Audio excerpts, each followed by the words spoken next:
Welcome back to Generator, my friend. I've been a professional photographer for going on 13 years, but I've been at this podcasting and online radio thing since about 1999. So there's something to say for longevity doing the thing you love. But what defines longevity is consistency, working in a way that is repeatable and efficient so that it never really feels like work. If you can do that, then true happiness isn't that far behind.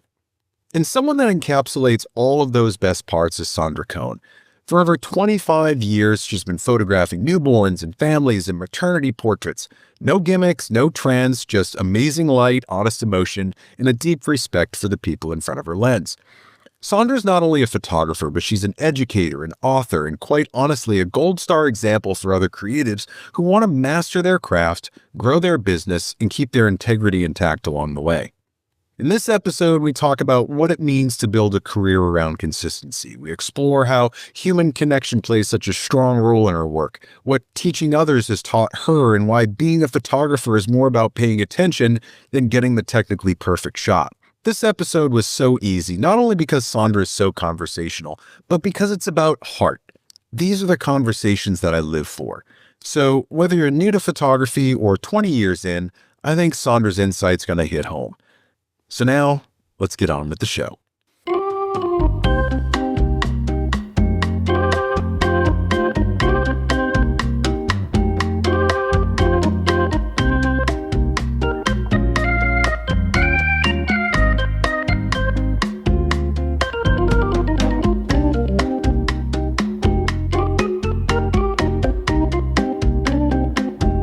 How have you been since WPPI?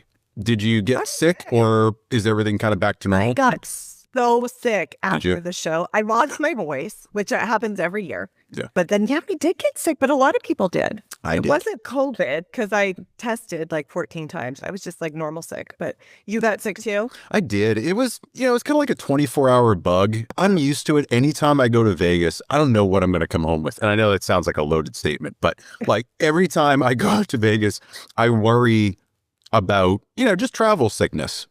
I don't concern myself with it too much, but I'm like, I'm going to probably one of the most crowded places on the planet. I'm going to be rubbing up against people I don't know. Something is going to make its way into my body. And honestly, like Vegas, just baseline is pretty gross. Pretty gross. It's good to know your voice is back. You were sounding a little bit hoarse. At WPPI? Oh, it was awful. Like the morning of my platform talk, I woke up, I had like no voice. I thought I was going to have to like get really close to the microphone and like go like full like lounge singer. It came back. At the time that we're recording this, the episode that came out earlier this week was the WPPI recap. I did it with Mitzi Starkweather. I really do want to talk to you about your experience there. With all the changes that happened this year, how did you feel like it was at the Rio? Anything that you saw, good, bad, ugly, and then also, how was it speaking on stage? I was there. Yeah. I want to hear your take on it. Yeah. Well, first of all, I love WPPI. I feel like when I go to WPPI, like I'm seeing like my family, like, friends, other speakers, even like people that I like attendees that have come to my talks over the years and that I see every year. I just really love that conference. It feels like home to me. Yeah. Regardless of where it is. As far as like the location this year, I was a little worried because I like consistent, predictable routines. And I had the Mirage mapped in my brain. But I actually thought it was really good. For me personally, I had a great show. I thought like the people who were there were really engaged and really excited. I met a lot of people who it was their first WPPI, which was really fun. And my class was interesting because the way the lighting worked in my room, I couldn't see the audience, which doesn't usually happen. So I could literally just see the front row. So I had no idea what was happening. And that part was a little challenging because like as a speaker, I get a lot of energy from seeing interactions in the audience. But then it was fun. Like it was like a real pleasant surprise because then after I got off stage and I was able to come down, like, oh, like the room was full. Like, look at all your people in the back. Like, hi. So that was really fun. I had a great show. I heard from a few different presenters that kind of the infrastructure there was a little wonky. like the lights were a little bit too bright on stage. Some projectors were wonky. The stage itself was really tiny, right? Every seminar that I saw was a little bit different in those regards, right? And it's just what you get in a conference center. You get different types of rooms. I sat through the majority of yours, but you were talking all about the modern marketing method, and we're going to get into that because it spoke so much to me. And this is really one of the things that I wanted to talk to you about, because you've been on this train for a while in terms of teaching this style of marketing and being a lot more authentic and upfront. It doesn't have to be super produced and flashy. It's just about human connection. So I'd love to dive into a lot of that with you, because it's a topic that's central to everything that I do. And I love finding out how people use connection in their own businesses.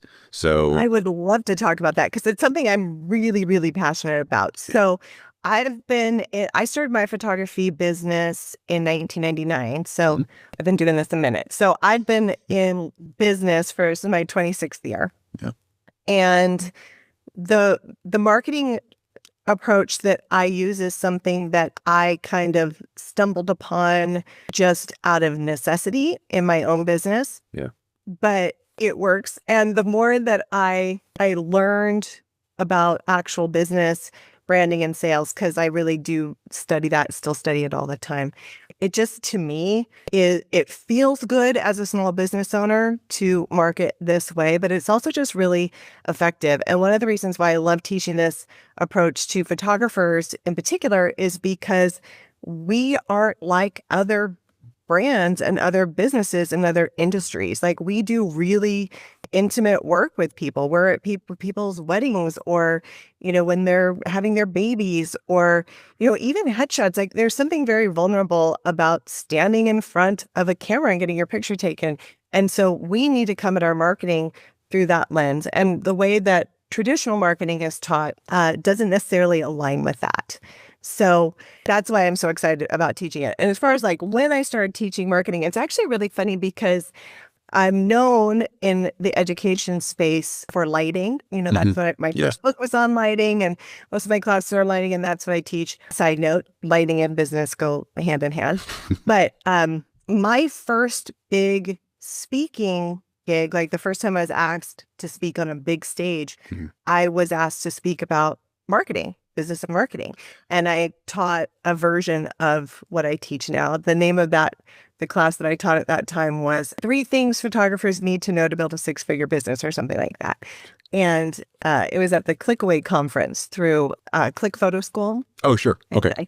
And I think it was 2015 or 2016 that I started doing this. So it's interesting that I'm known for lighting, but honestly, I've been speaking on stages about business and marketing longer than I've been speaking on stages about lighting. Does that make sense? It does. No, absolutely. How do you compare traditional marketing to what we're doing in the creative field? It doesn't even have to be just photography, because I think a lot of your stuff can apply to artists of any I think so. Right. Yeah. So, and it really goes beyond the creative work. Where did you look at that traditional model and say, you know what, we can do this better? For me, it was being a business owner and working with clients, and also like really checking in with myself about like what feels good and what doesn't feel good. So traditional marketing, as you know, and even what I was taught is that whole like marketing funnel. Like we've all heard about the sales funnel or the marketing funnel, right? And this is like the gold standard. And so what happened in my career is I started like a lot of photographers do, where I didn't think of photography as a job or whatever. I was actually a full-time kindergarten teacher with Seattle Public Schools. Right. And started photography on the side to supplement my income. And then like so many photographers do are like, oh, okay, I'm going to do this full time. This is my job. And with the idea in my head at that time that if I was going, all I really needed to be a successful photographer is be good at photography. And of course, quickly learned that that is not true. Nope. And so I was like really struggling just to make money and really struggling to find clients and all the things that photographers do. And so I decided to study business. I was like, okay, well, clearly I don't know how to run a business because I've never been taught that. And so that's what I did. I went outside the industry and studied, like you were saying, that traditional corporate model and learned the sales funnel.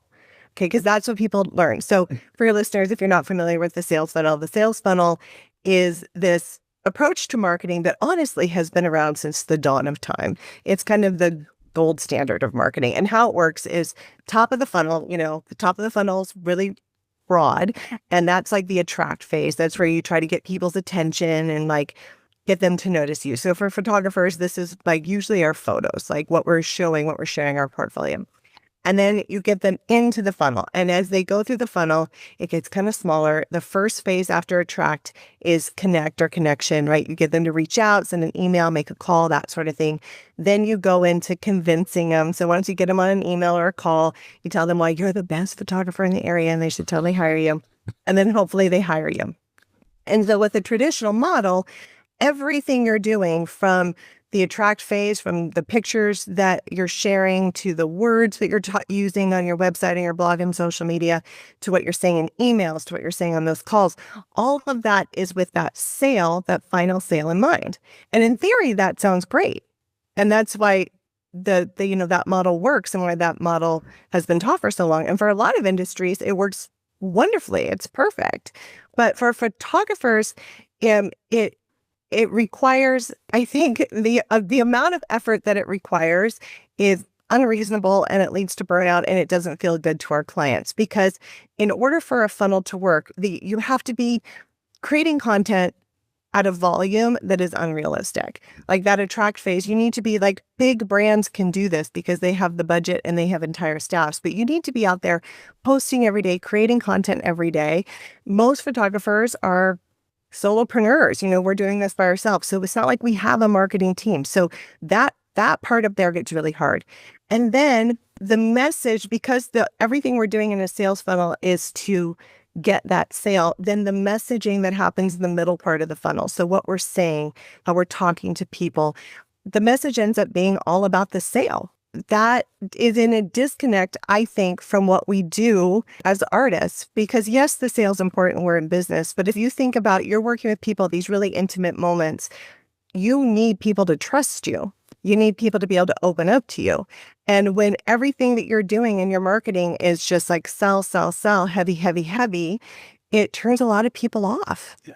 And so the marketing funnel doesn't necessarily work for us. So what I teach instead, and what I use, what I believe, is more of a flywheel method, and it's client-centered. So instead of using my marketing to sell, I use my marketing to serve. So all my marketing channels are really devoted to getting inside of my client's brain, answering their questions, alleviating their worries, meeting them where they are, educating them through the process, what they need to know. Like, we're photographers, we do this every day, but our clients don't. And they're nervous and they're worried. And so if you can start talking to them through your marketing channels, it builds trust. It sets you up to look like you're an expert at what you're doing. It's a way to use marketing to create this relationship with somebody so that they do trust you, so that they do feel close, and then you make the sale. And from the point of view of the small business, it feels a heck of a lot better than just trying to sell, sell, sell all the time. And it's nicer for the client too. And actually, if I may, I told you I was a talker. I have a story about this because something just happened in my studio this weekend that just proves this point. So I had a client come in for a newborn session, and we're doing our work. And I always ask my people, like, oh, how'd you find me? And he was like, well, the husband was like, well, your website really sold you. And he was like, every single thing you had written on your website were questions that we had and things that we were concerned about. And he goes, it just made me feel like you really know your stuff. And I could tell that you really are an expert at this, and that we just trusted you. And I was like, exactly. Yeah. And that's the flywheel. And the blog post, he mentioned one particular blog post in particular. He was like, we were leaning towards you, we were sold. He's like, and then I read this one blog post, and I was like, yeah, this is the photographer for us. And the blog post that he mentioned was a blog post I had written 6 years ago. And so that's the other part of this marketing that I love. It's like, unlike the sales funnel, where the sales funnel, you're creating content every day. You're having to do new content every day. With a flywheel approach, you can create really strong client-centered content, and it will continue to work for you for years. And so I blog maybe twice a year. I'm not posting to Instagram every day. You had mentioned that in your seminar that you only blog, twice a year, a couple times a year. And that fascinated me. Yeah. I think once you get to a point where you've got enough of this content out there, and it is evergreen content that people can look at year over year over year, and it's answering the questions that are core to your business, then you don't necessarily have to keep beating them over the head with the same thing. No, but you do have to establish it. And still have to establish it, for sure. Yeah. Like that's what I teach the clients I mentor is like, or the photographers I mentor. It's like, get it going, get a consistent thing going. So you have that library, but then once it's going, that's the flywheel. That's why you call it a flywheel, because then it just snowballs. It just feeds itself. It really does. I think it's important to go back to the beginning of what you were saying about the traditional funnel too, because a lot of what we see online as photographers are these, make $10,000 this month if you just follow this funnel. And, you can do $100,000 in 2 months if you just follow my extra course for $49. And everything becomes this push towards a system. The system is actually pushing people towards a system. It's not necessarily anything. They're just going to teach you how to build a funnel, which is the traditional market. And if they do things in volume by fire, meaning they produce enough content, they've got enough money for ads, it's going to pop up. Then it becomes part of our lexicon, part of our thing where, oh God, everybody must be doing it that way. And they're not. They're following that old traditional model. And the folks that I see in this industry that are the most successful are not doing that at all. They're the ones that are teaching the why. They're the ones that are serving rather than just being focused on these big sales, this big money, because those things are going to come anyway. So for newer photographers or newer business owners, I think it's a really important thing to understand at this point in your business, which is everybody's going to sell you something, but you have to find out first, why are you in business?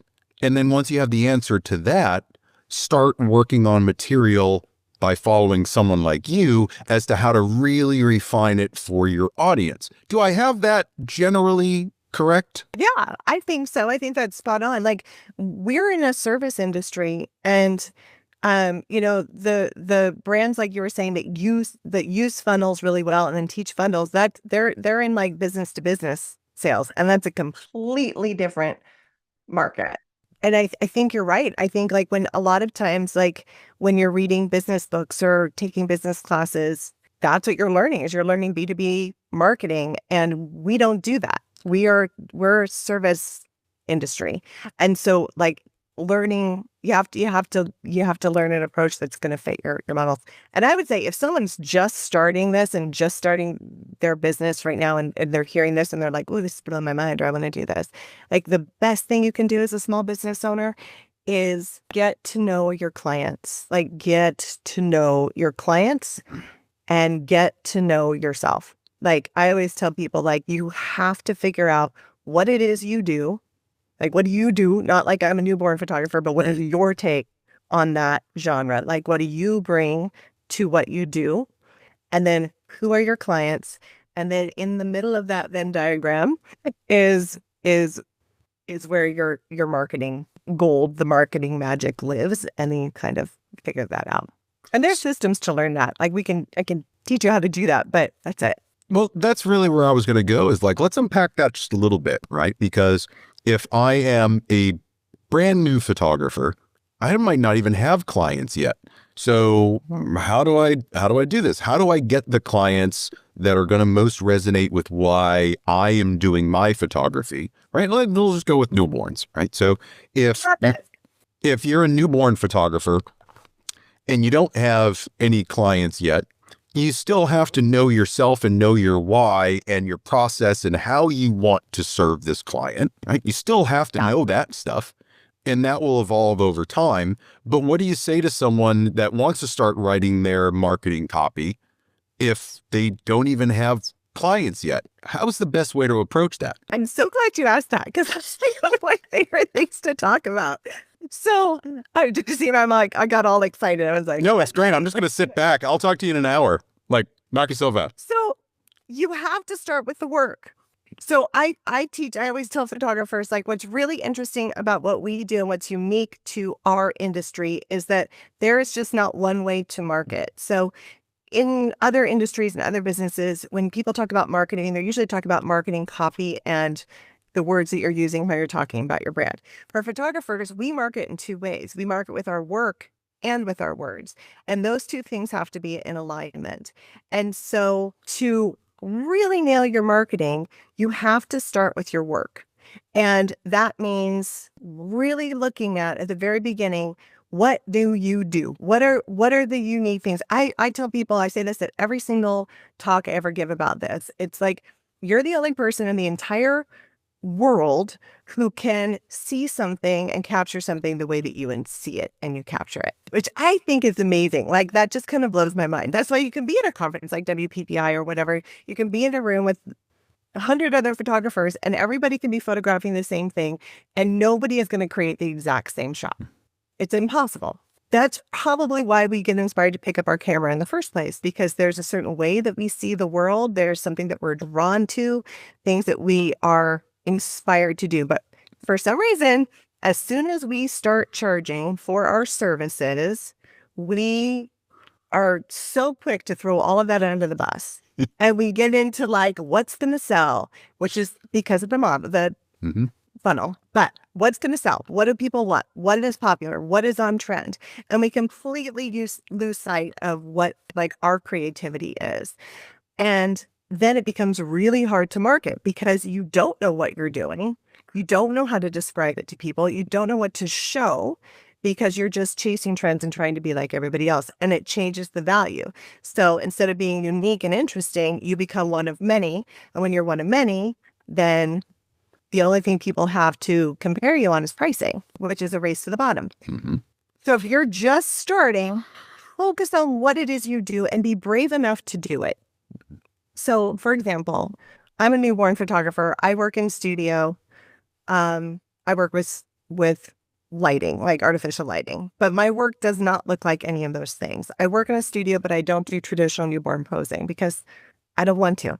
I don't like it. I don't want to do it. I use lighting almost exclusively, but I actually don't like the way studio lighting looks most of the time. So I use lighting in a way that looks like natural. It's very natural. I still shoot. Yeah. It's very natural. I still shoot on film because, I don't know, I'm kind of lazy and I don't want to do things in post-production. I just want to do it in camera the way the Lord intended and have it done. So there's all these little pieces that make my brand really unique. So I can say I'm a newborn photographer, but what I do are all these little pieces that make me stand out and that make me different. And knowing that, then I can start using my marketing to build that. So at the very beginning, if you're really crystal clear on what it is that you do, then you can start thinking, even if you're imagining it, like, okay, well, given what I do, my vision, my voice, my artistic interpretation of my genre, what kind of person would want that?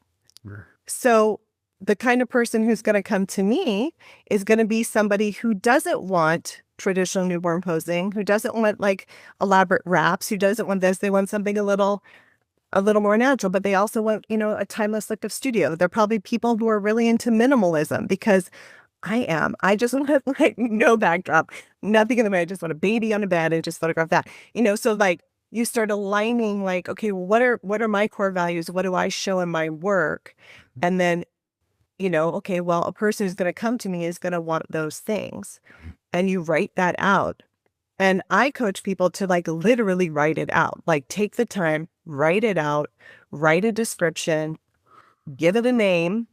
And then every time you're sitting down to write marketing copy, you're doing it as if you're talking to that person and speaking directly to them. But it has to start with your work. And I think in there is the big scary monster for most people, which is, oh, I have to look inside and know what I want and let go of what other people are thinking about me or could think about me. And what are other photographers going to think? And is there really a possibility that I can get paid for this? But I have to say the right things because all these other people out here told me to say these things to get clients. Yeah.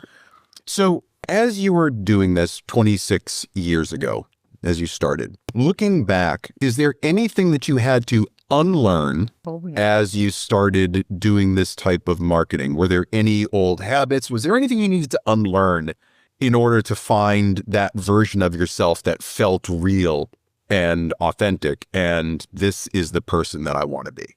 Oh my God, 100%. I always say that running a business, being a full-time photographer and being in business for yourself is like being in therapy 24/7 because it's going to Amen. make you confront things, blocks, things about yourself, fears that you have, limiting beliefs that you have, and it's going to put it right in your face. And you have a choice over and over again to like look at it and address it and overcome it or stay stuck. Right. And honestly, that's the gift, I think, of entrepreneurship. I think that's also the craziness. Like all of us that do this, we're kind of insane. Like sometimes I'm like, I could just get a job and like dial it in and not have to like do all of this. But it's also like the growth part of it. So like absolutely, I had to overcome so many fears around worthiness, around trusting myself, around money, around my money blocks, like being able to ask for money, being able to put a price tag on something. I mean, the imposter syndrome was so real. I'm self-taught. I think a lot of people are, but I was a kindergarten teacher who just like was like, oh, I'm going to take pictures on the side.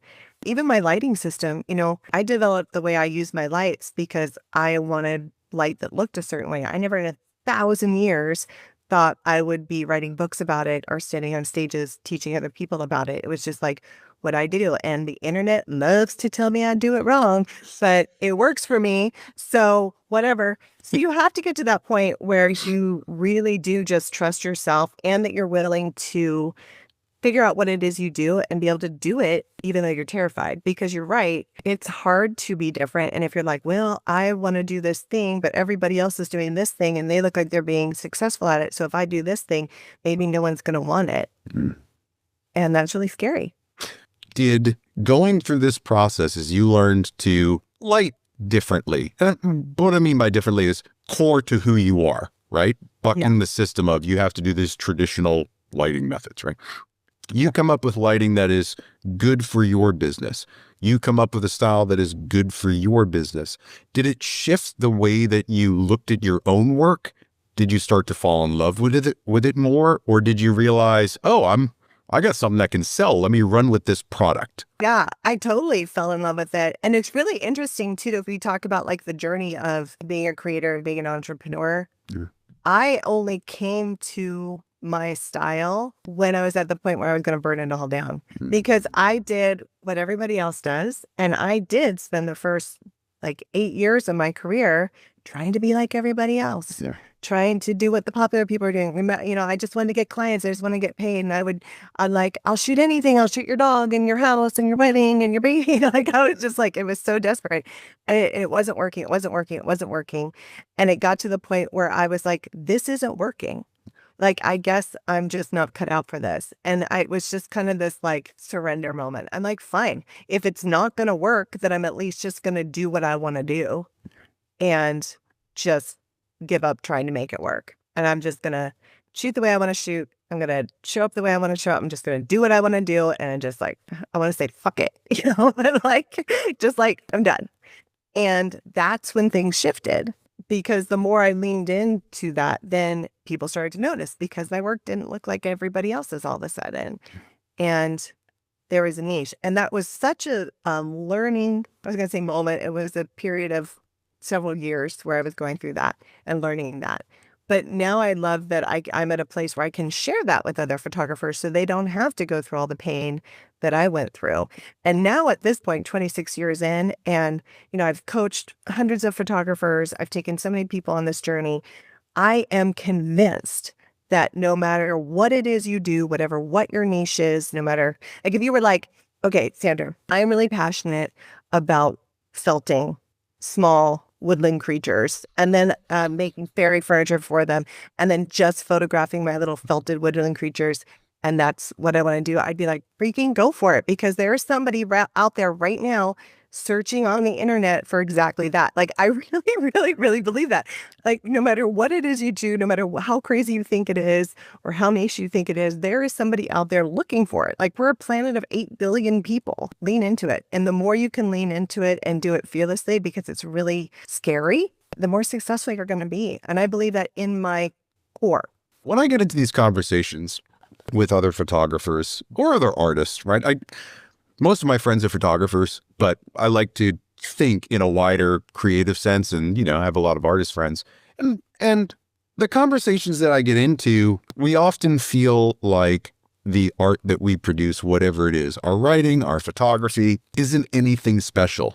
It's competitive, but it ain't special. So there's a lot of doubt that creeps into the mind about, I can't set myself apart because the work's not that good. I know I'm not that good of a photographer. I'm serviceable, but I'm mediocre. I am not producing award-winning work. So all this doubt creeps in from, again, thinking about what other people think of us. Were there any moments where you really doubted, and what was the sign that showed you were on the right path? Oh, I still worry about that. Part of that. I think that's part of the creative process. But moments where it has really stuck out was one of the big turning points for me in my career as an educator came when I was asked to do Creative Live. Like, back when Creative Live was like the thing, right? The thing, yeah. And I was asked to come in and met with Arlene, who I love. We all love Arlene. And they booked me for an entire week of classes. And I, up until that point, like I had done some speaking on stages, like at Clickaway or whatever, but I still thought of myself as just like my little studio and doing my little thing and nothing makes sense. And suddenly I was going to be on Creative Live on that platform. And they wanted me to teach lighting for film photographers. And, the internet was telling me I was doing it wrong and all this stuff. And I was driving to the studio. I had to be at the studio at like 6 a.m. I was driving to the studio. It was like 5:30 a.m. And I was like in complete mental breakdown. I was like, there is no way. I'm going to get on that stage and everybody's going to know I don't know what I'm talking about and that I'm not good enough and that my work is like, meh, and my lighting is boring or whatever. And that was very much a moment of like, what am I doing? Like, extreme doubt. What I've found though, and that was hard. And the staff there luckily works with a lot of artists that go into meltdown before. Like, they're so they know exactly how to handle me. Yeah, they're like, you're fine. They're like, this is totally normal, which is nice to know. Yeah, I mean, I go through that. I still go through that. And I think that that's normal. Again, it's just like requiring a tremendous amount of trust in yourself and as your vision. I mean, we're artists. Like, if you're an artist, like, what you create is just what you create. It's your vision of like what you're called to do. That there can't be a right or wrong to that. I mean, there's technical things you can learn so that you can create your vision consistently and, at a level that meets your expectations. But I don't know. Did that answer your question? It does. And to answer that, you got to know the rules to be able to break them, right? So there are standards that I think anyone that takes whatever their craft is seriously, there is some base level of knowledge that you have to have before you can say, well, I'm a non-traditional artist. Like, hold on a second. Like, do you know any of the tradition at all? Right?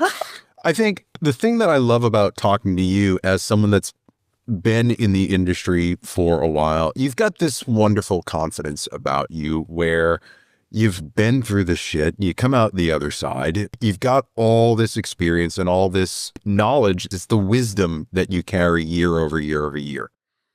What are you seeing in your work now that you wouldn't have seen in your work when you were younger based on all of that wisdom and experience? Wow, that's a great question. I think what I see in my work now, the biggest difference between my work now and when I started is this sense of trust and just knowing I can do it. Actually, it's really interesting because I recently got an Aura ring, those tracker and all that kind of stuff. And I've only had it a week, but I was wearing it when I was working with clients. I had 2 newborn clients last week, and it gives you data, right? So I was looking at like my stress levels after my newborn sessions. And at both newborn sessions, my heart rate went down into like deep relaxation and then into like this restorative mode. And it was fascinating to me because I feel like what I have now that I didn't used to have is this like deep knowing that I'm really good at what I do and I know exactly how to do it. And it's just like muscle memory. And so I start working with clients and I just get into this flow state. And it was really validating to see that reflected in actual data. So I definitely wasn't there at the beginning of my year. Things felt scary and hectic, and I would get nervous before every session and all of that. And now I'm like, no, I go into like full restorative flow state. And that's the thing. We always talk about flow state, right? That's where we want to get to, athletes and artists and business people, right? We want to get to this flow state, but it's this mythical land. Are we there or not? And you never really know until you come out of it. You're like, man, I just crushed that. I don't remember anything I just said, but I crushed it. I was flowing, right? Right. And to be able to have that data that shows you that you go into this very Zen meditative state, it shows that you trust yourself, right? You're very comfortable with where you are.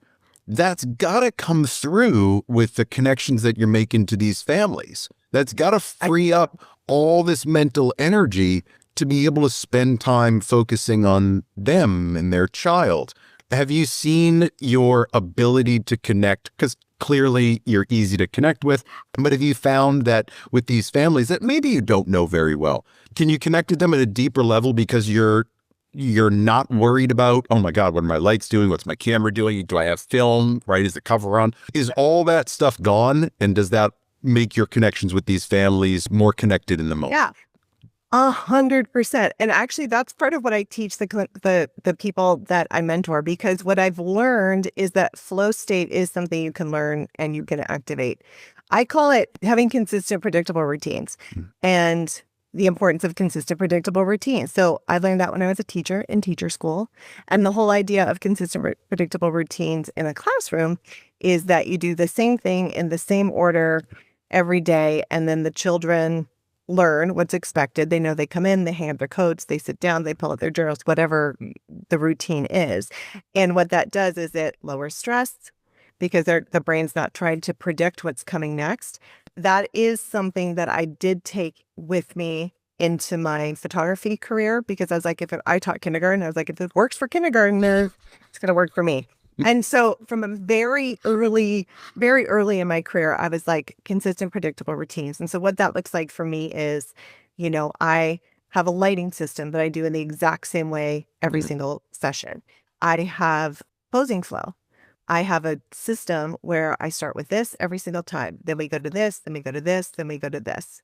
Even the things that I say to my clients when they walk through the door, I'm doing the same routine every time. And like I said, this is something I teach the photographers I mentor how to do, like create systems, intentional systems in your business and in your posing and with your lighting for that very reason. Because once it becomes muscle memory, once you really learn it and you just do it, then your body just goes into autopilot. You can just do it without even thinking it. And you know that you're going to get results. And then what that does is it frees the rest of your consciousness to be able to connect to the people you're photographing. So to answer your question, like as far as connection with my families, absolutely. So I'm not thinking, my brain's not spending all this time thinking like, oh, what's my light doing? Is it set right? Do I have the right settings? What am I going to do next? Like, how can I be the most creative? Like, how am I going to pose them? What am I going to say to them? All of that's just muscle memory. I'm just doing it. So instead, my brain is able to really look at somebody, read their body language. Are they comfortable right now?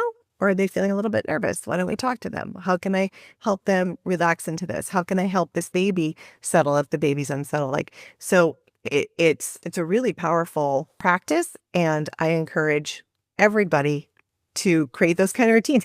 And I know the pushback is, oh, but I won't be as creative if I'm doing the same thing in the order at the same time. And it's like, no, that's not true. You're going to be more creative.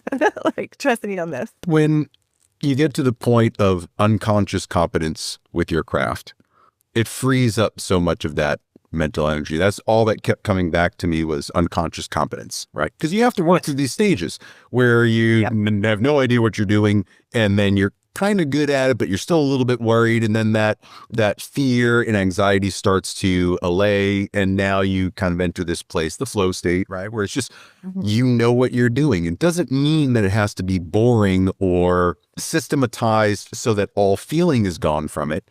It just needs to be repeatable so that you're not worried about the minutia, right? You know, you've got all that handled. You've been a teacher forever. What's the one thing that you try to give your students that no one gave you when you were coming up? Well, I was really naive starting my photography journey. I didn't realize that there was a whole industry. Like, I know that sounds silly. It's kind of embarrassing to say out loud. But, like, I didn't know that. I just was like, I just have this camera. I'm just doing this on the side. I just like hustled. Like, I didn't realize the infrastructure. So I didn't seek out mentors. I didn't seek out classes. I didn't seek out learning. I felt very isolated. And I think that I could have progressed much quicker in a much healthier way mentally if I'd had all of that. And so what I always so impressed with the students who are in my classes or come to my talks or who are at conferences or whatever, that like, good for you for, like, I see it like as self-care, like realizing that you don't have to do this alone. There are people who have done it before you, who are willing and able and wanting to help you. And like, how amazing is that? And I have like a zero gatekeeping philosophy rule, you know, in my life, where I'm not somebody who's cagey or who's going to just give you a little piece of information. It's like, I'll tell you whatever you want. You want to talk about numbers? Let's talk about numbers. I'll tell you exactly what I charge, exactly what I make. Like, I don't, at this point in my career and in my life, it's like I have literally nothing to hide. And I would much rather just share all that information with somebody and help them get there faster. And God, I wish I would have had that. And I probably could have if I'd known to look for it. And also not been afraid to ask for it. I think sometimes people, there's almost like a little bit of shame in learning from other people or asking from somebody because they're like, oh, I should have this figured out or I should know it. And just let that go and just get help if you need help. Even if you don't think you need help, get help, because you probably do. There ain't a single person that doesn't need help. Olympic athletes need coaches, right? So you've been teaching year over year. What's one of the things that you hope that your students carry with them over the years?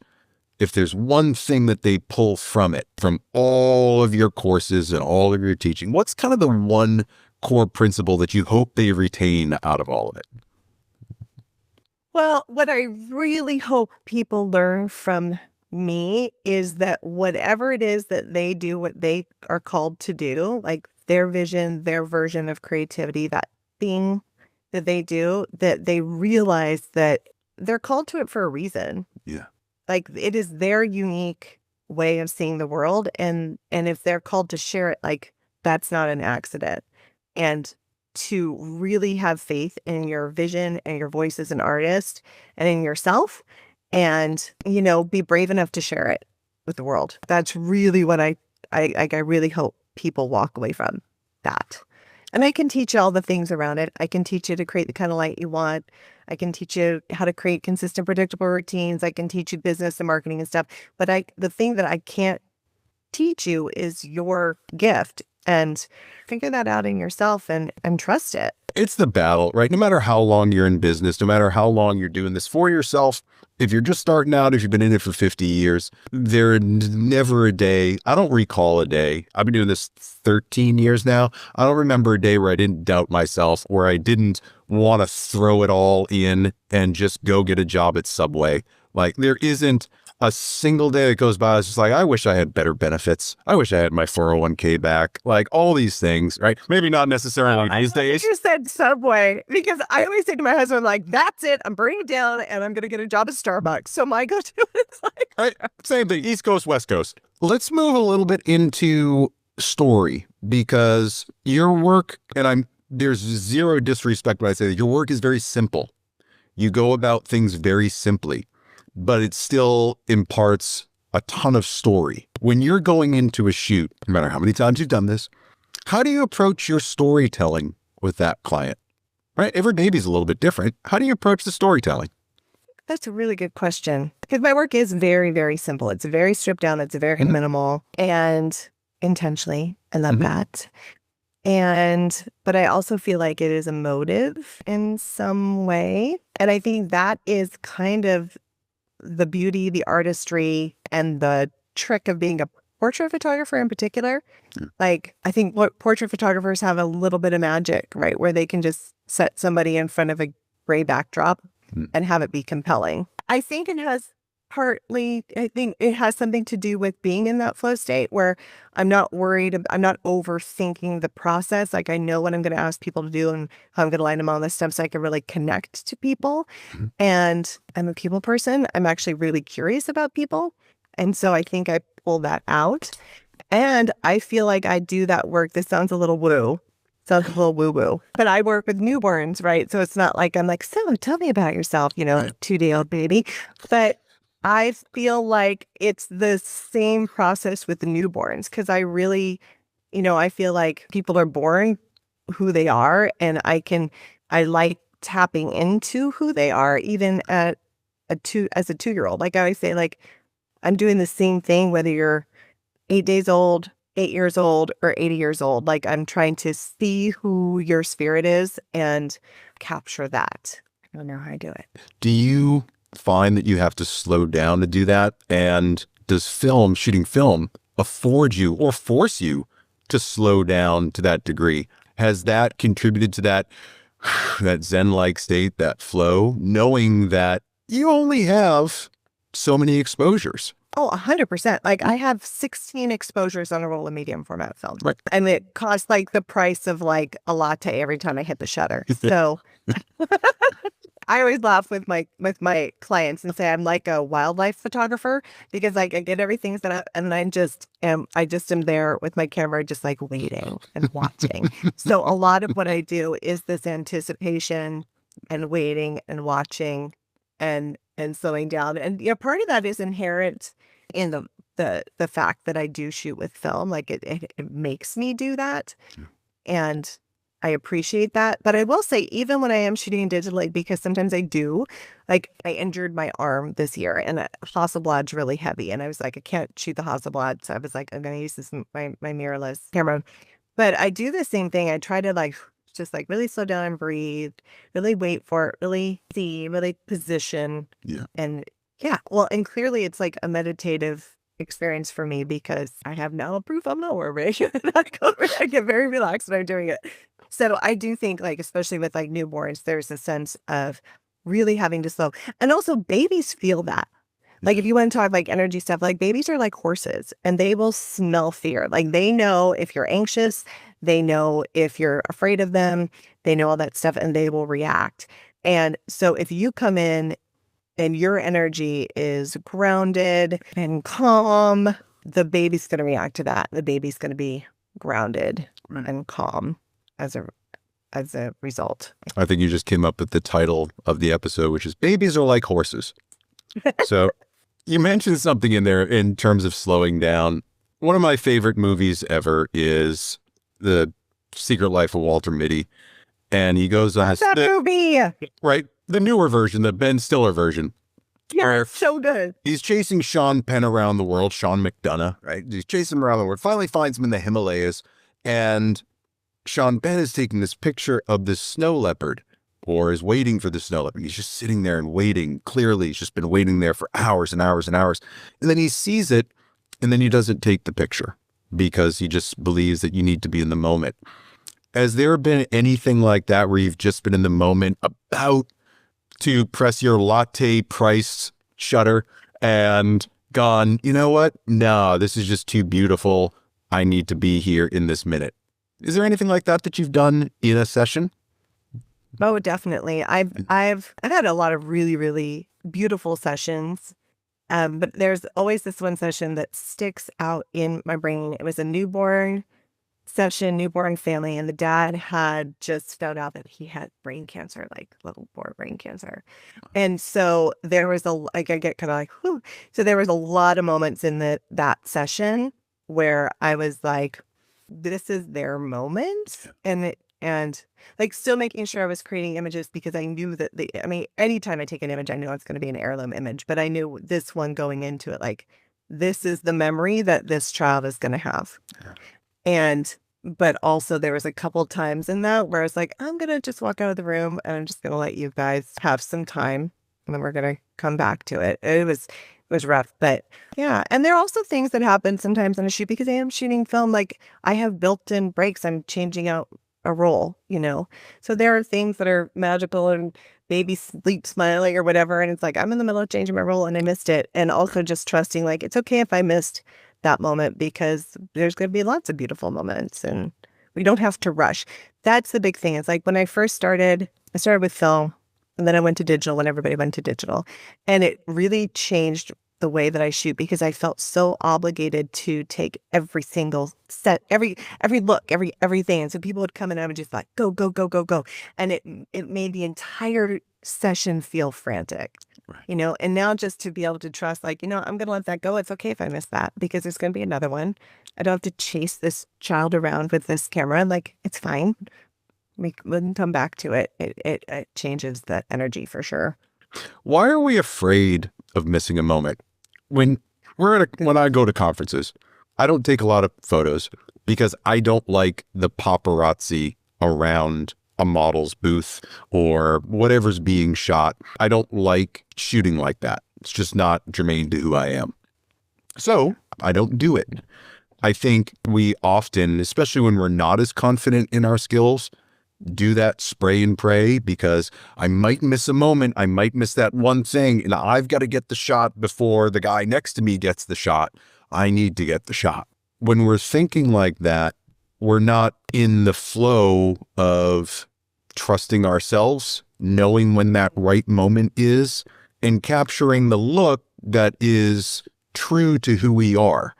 We're just capturing stuff and then sorting through it and saying, yeah, I can kind of see my voice in that. One of the things that I've always battled is shooting too fast. Mm-hmm. As a people pleaser, I want to get people in and out. I'm trying to give them my craft, give them as much variety as possible. Do you ever feel there are certain shots that maybe are signature shots or things that you want to get? Do you ever feel time crunched and, wow, I've got to get this shot before I leave here? Or do you really let the universe kind of dictate how the day goes and you just follow your consistent, repeatable process and whatever comes of it, comes of it? I might be answering my own question here as I Yeah, you are. Like, you just nailed it. It's like, yeah. I do the exact same thing in the same order every single time. Like, I start with the baby in the bed. I do different things with the baby. Then I bring in mom. Then I bring in dad. We do family. Then mom leaves. I shoot with dad. And then we're done. Yeah. So, like, it's very efficient. And I don't ever worry that I'm missing shots because I've already built it in. Every once in a while, I'll get something that I was like, oh, this little sweet special moment happened in between. But I know what I'm going to get. I get it every single shoot.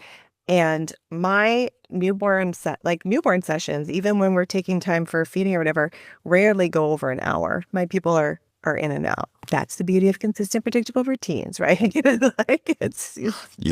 may have just gotten yourself a new student as I work through my 4 or 5 hour session. Other than the fact that I know that there's a baby present on set, I know very little about newborn photography. And sometimes I don't even know if the baby needs to be there. So in newborn photography, are there any rites of passage that you learned kind of getting into it that you hear someone go through, you're like, oh yeah, now you're a newborn photographer? Is there any sort of rite of passage in the newborn photographer communities? I think so. I think that there's getting comfortable with babies, like getting comfortable, like holding somebody else's baby. And, I don't know. Like, I think that that's definitely part of it. Being able to anticipate things, knowing how babies work and like, function. It's really funny because at this point, I know, like, wait, I have no idea. It's like, I mean, it's certainly something. I mean, I'm a mother but I've also been a newborn photographer for 26 years. Right. So, a lot of times I don't know if it's, puke on the lens or like. Oh, I've had babies like projectile poop all over my lights and me. And I go to work and I just wear t-shirts and Like going there as Matt said. I always joke, I'm like, I get peed on at work probably more than most people. So I mean, like things like that. I don't know. It's fun. Like I love working with babies. I don't have children. It's a foreign world to me. And it gives me more than a little bit of anxiety to think about wandering into that situation. I have a hard enough time dealing with adults, never mind not getting any verbal feedback from the thing in front of me. Like, talk to me, baby. Like, I need to know where you're at. Yeah. So, Shine. I haven't learned that yet in the 8 days on this planet. Okay, well, I'll give you a pass. All right. Thinking about all of this, I want to come back to connection. It's something that I'm hearing more and more people talk about. I've developed classes on connection. I've written books and ebooks on connection. We're going to talk about your new book in a second, but I've written ebooks on human connection. I've read as much as I can. I've also done all the therapy and all the research into myself, knowing how it works for my business. When you're thinking about connection and what it's meant to you over the years, what's the single greatest thing that has come from you making connections with these families over the years? Do you see it immediately? Do you get it years later? Where do you find that connection is most potent? That's a good question. You're so good at asking questions. I love my job and I love my clients. And I have clients who've come to me when they're pregnant with their first baby and have remained my clients until that baby has graduated from high school. Like I literally watch families and children grow up before me. I had a session last year. A man came in with his wife and baby who I had been photographing since he was like 4. And then he's coming to me with his whole baby. And at first I was like, this can't be right. I was like, is this your child bride? And like what's going on here? And he's like, I'm 31. And I was like, stop it. Like, that's not, wait. So that's even happened now where I can say I've been doing this long enough where I'm now on the second generation, which is weird, but awesome. So I think that's my favorite part is like people come in and we connect and now we're together on this like whole journey and I document their family's entire life, which is so cool. Do you have one magic phrase that kind of gets you over the hump with people that aren't necessarily as connected to you at the beginning? Because every now and again you run into these clients that no matter what you're doing, they're giving you nothing back. And I'm not talking about the child laying there, more than parents. Yeah. Is there anything that you've learned to say to either break the ice, get over the hump, just get that thing going? Or is part of your process so forthcoming that by the time you get in front of them, they already kind of know how you work and you've worked out the personalities? Yeah. No, I don't have like a phrase, but I do think like circling back to the beginning of our conversation, that's where that flywheel marketing approach comes in because like I do so much of my client nurturing and client prep through my marketing channels. So by the time they're walking through my door, they know me, they know my philosophy, they know what they can expect, they know everything. So most of my clients come in feeling like I've even had people like, oh, I feel like I already know you. I feel like we've already met because I've used my marketing channels to nurture and to prep like that. Do I make an immediate connection with everybody? No, of course not. But I think also I'm really good at my job. So even if people are like nervous, as soon as like I come in and I'm like, why don't you just hand me that baby? And then, I have the baby asleep and happy in 2 seconds. And they're like, we haven't had the baby sleep in 4 days, or whatever.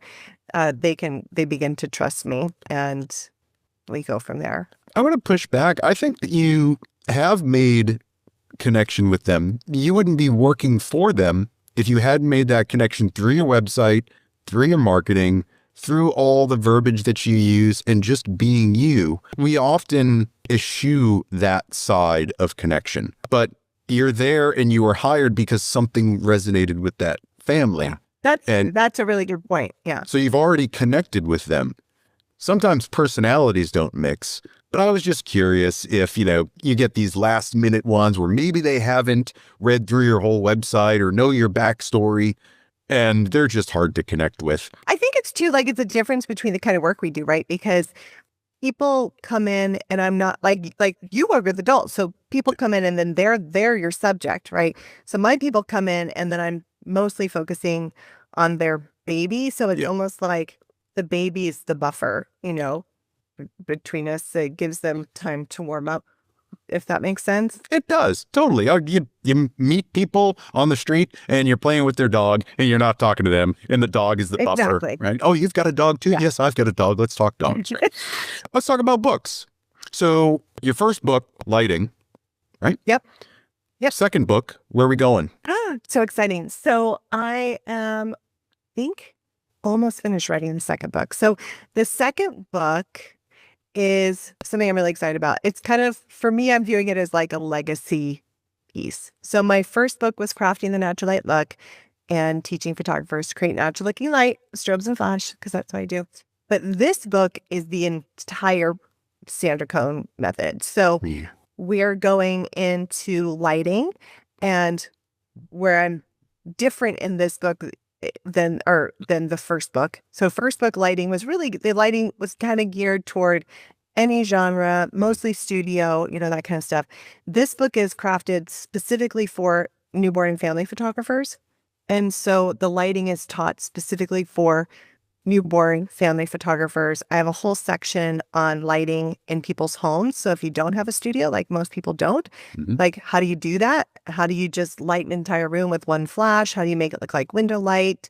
All that kind of stuff. So I'm really excited about that piece, that I get to speak directly to that part of the industry, because a lot of people don't. There's not a lot of resources out there for newborn and family photographers. So we're going to do lighting. Then we do posing. So posing, newborns, families, maternity, the middle part of the book. And then the last half of the book is putting those two things together, like in real time. So start to finish, what is that consistent? And I talk a lot about consistent, predictable routines, and I teach people how to establish them for themselves. And then last half of the book, then we're doing like in real life, IRL, like, you walk in, we're going to set up our light here. We're going to do this, these poses, this lighting, these poses, this lighting, and kind of showed the whole system together. So I'm hoping, like I said, it's specifically for newborn family photographers. I think we're calling it a complete guide to family photography. So that fits. Straightforward. Yeah. And it's the whole picture. And I'm really excited about it. I've been working on it for a little over a year now. And I'm looking at my calendar. Manuscript is due the end of next month. So it should be out in 2026. I'm really excited. Are you self-publishing, or do you work with a publishing company? Yeah, I work with Rocky Nook. They are fantastic. So I did my first book with them. And then we also did a set of posing cards for newborn poses. So this is my third project with Rocky Nook, and they're great. Yeah. But listen, if you are a newborn family photographer, I'm just going to say this, buy the book, because one of the concerns, and I've heard this throughout the industry, is that, people get nervous, bigger brands like publishers or companies like education companies, speaking platforms, about creating content specifically for newborn and family photographers, because they're worried that there's not demand for it, which I think is so interesting. If you notice in our industry, a lot of information is geared toward wedding photographers or geared toward fashion photographers or whatever, but not so much. Like family newborn photography is considered a niche, but it's a huge part of the market. And so I feel really excited and really honored that Rocky Nook is trusting me to create a resource specifically for that underserved part of our industry. And I'm really excited about it. Why do you think it's underserved? I mean, it seems like anybody that's doing weddings is typically also doing families. Maybe not newborns, but generally speaking, there's, a lot more similarities in terms of clientele. Why do you think there's not this push? Is it just not sexy enough? I mean, I have a lot of opinions. You want to hear my unpopular? I love opinions. Bring them. Okay. So I think, it's not considered sexy. It's not taken seriously. There's that whole thing, the whole mom with a camera. Women are called moms with a camera. Like how insulting is that? Like, what does that even mean? Like, be a freaking mom with a camera. Good for you. Like, you're your family like you're documenting your family. Like that's amazing. That's incredible. I think a majority of newborn family photographers are women, and I think it's women's work, and oftentimes women's work isn't taken seriously or valued. Like you look at teaching, traditionally, nursing, traditionally, these jobs that mostly women have filled are often, not even sometimes, poo-pooed a little bit. Mm-hmm. And I think that that is at play in that as well.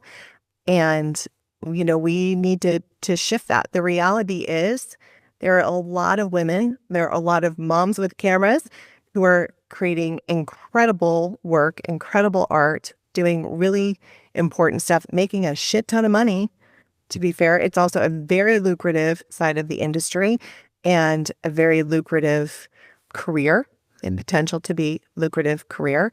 So the only way we're going to shift that dynamic and have it taken more seriously is by demanding the resources and being loud and making a platform for ourselves as newborn family photographers for people to take seriously. I mean, that's what I think. I mean, what are your thoughts on that? I think there's something in the water where you are, because I talked to Elena Blair recently and she had similar thoughts, right? And yeah, she's actually a good friend of mine. We get all worked up about this all the time. I know you do. And I love talking to both of you because you're so passionate about the family and newborn world. And it doesn't have to be something that is just this little side hustle, right? It can be a very, looking at the two of you, an extraordinarily profitable business. And I love the fact that it's you putting out this book, because it's not, oh, let me go on ChatGPT and write a book about family photography. This is hard-worn, in the trenches type of information, I'm sure, built from an incredible career. Yeah. When can we see the book come out? Tentatively, when are we planning? Well, I think the goal is mid-year 2026. Okay. We were hoping to try to get it out before WPPI next year. We'll see next year. Yeah, we'll see. But I'm excited about it too. Yeah, it's this 26 years experience in this book. That's like heart and soul into this book. So I feel like it's a legacy piece, because writing books is hard. I don't know if I'll ever do it again. It's why I asked so much about self-publishing and when and timelines, because, I have some very good friends that are authors, and it always takes way longer to do than people think. And to do it right, to go through the editing, to do all the logistics. So I'm super proud of you. I can't wait to see this come out. Yeah. I know for me, I don't do lighting indoors like natural light. So I'm actually going to go back and pick up your first book and read through that anyway. Well, thank you. You should leave a good review. I'm going to put some food on your table because I know you're struggling. So listen, I have a couple more questions before we land this plane. What's a phrase in the industry that you absolutely want to get rid of? That's probably shoot and burn. Shoot and burn? People are like, oh, are you shoot and burn? Like, I feel like that's another derogatory, very like shame-inducing phrase. It's like, come on, you know what I care about? I don't care if you sell your digital files. I don't care if you don't. I don't care if you do in-person sales. I don't care if you don't. I care that you're profitable. Yeah. So if you're running a profitable business and it's something that works for you and it works for your clients, and however that shapes up, then good for you. That's all I care about. So why don't we just like stop shaming people and just stop. I love it. That gets me. I don't like off-camera flash. Every flash is off-camera flash. Get rid of that. Like, I need someone that's good with off-camera flash. So you need someone good at light is basically all you're saying, right? So, I don't know. It's just one of those things that bugs me, always gets me. I'm like, oh, off-camera flash. Oh. If you weren't a photographer and teaching doesn't count, what's the alternative career that you would have gone down? Well, if I wasn't a photographer, I was a teacher before, and I'm doing the both. So, okay, that's hard. Okay, so like my fantasy retirement job. Yeah. How would that work? Sure, that works. I think it would be really fun just to work in a bookstore or sell plants or something. It's just something really relaxing. I'm a big reader, and I'm like, oh, what if I just worked in a bookstore and chatted with people about whatever Like that was About the book that you just published and are pushing on to them? I'm like, great, can I interest you in learning to create fantasy night with strobes and flash? I was thinking if I had one where I could grab it. One of my old ones. Yeah, I do. It's right there. Do I see it? It's pretty. Slide it over just a little bit more so everyone can see. Perfect. There it is. Beautiful. Yeah. God, it's so... Is that a hardcover? No, this one is not, but it's very Got it. handy. And what I love about this book too, like Rocky Neck's awesome because they let me do kind of quote unquote risky things, but this book has a big section on film photography and the difference it is between film and a digital sensor and metering and stuff. But know what? Like, that's information, it's tribal information that's not being really passed down anywhere, right? Oh yeah, there hasn't been a lighting book in probably 10, 15 years that had something on film photography. Like At all. I certainly I haven't think seen it. it is it's different. Like you have to approach it different. It doesn't work the same. So You are methodical. You are confident. Mhm. You have systems and workflows. What's one rule that no matter what anybody says, you just love to break every single time? And it doesn't even have to be photography. Like, do you speed through school zones or anything?